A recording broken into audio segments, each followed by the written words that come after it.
Good morning mga ka-wheels. Ayan, nandito naman tayo sa yard para kuhanan ng unit ang ating may toller client from Bulacan. Ayan, si Sir Joey Chavas. Ayan o. So ang kanyang target is DA17B na 4x2 Tiptronic. Ayan, captain seat semi wagon. So meron na tayo ditong actually na naibaba na unit. Ayan, so i-check natin yung engine na ito. Ayan, galing tayo dun sa kabilang yard pero hindi pumasa yung makina. So ito, checkin natin kung pasado. Ayan, Tiptronic siya, captain seat. Hinog na hinog tong unit na to. Ayan, bago pa yung radiator nya oh. Ayan. So check muna natin yung engine nya kung pasado. Ayan, so sige, update tayo ulit.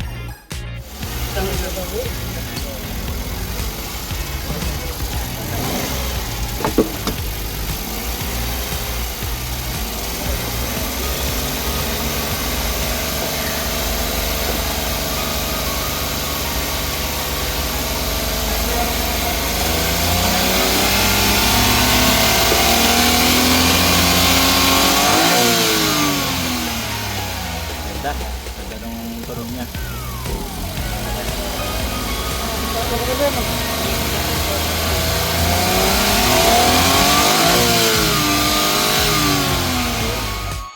So yun mga ka-wheels, pasado ang makina para dito sa ating may toller client na si Joey Chavas. So ayan, lilinisan lang natin tong makina niya later on, i-detail natin yan. Pero ganda nung ganda nung rev nya. Yun, nakachamba tayo ng D17B na 4x2 Tiptronic.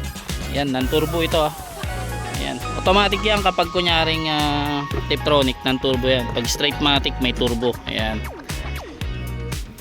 Ayan, captain seat. So antayin lang natin makompleto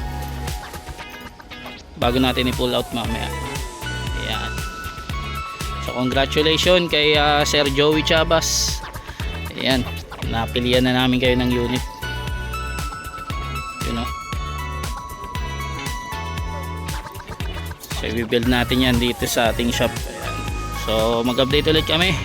Sige. Hello mga ka-wheels. Ayan, update naman ulit tayo dito sa unit ni Sir Joey Chavas. Ayan, so ipo-pull out na natin itong unit nya. Ayan, na-assemble na. So check lang natin yung mga parts nya kung kompleto. Ayan, bago natin dalhin sa shop. Ayan, DA17B na 4x2 Tiptronic, captain seat semi wagon.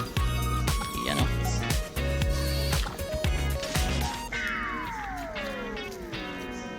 Ayan, so chine-check natin yung mga ilalim. Ayan, may kita kayo mga dyan, mga lubog, mga lumping. I-body build natin yan sa shop. Ayan. Ayan o. Very hinog na unit.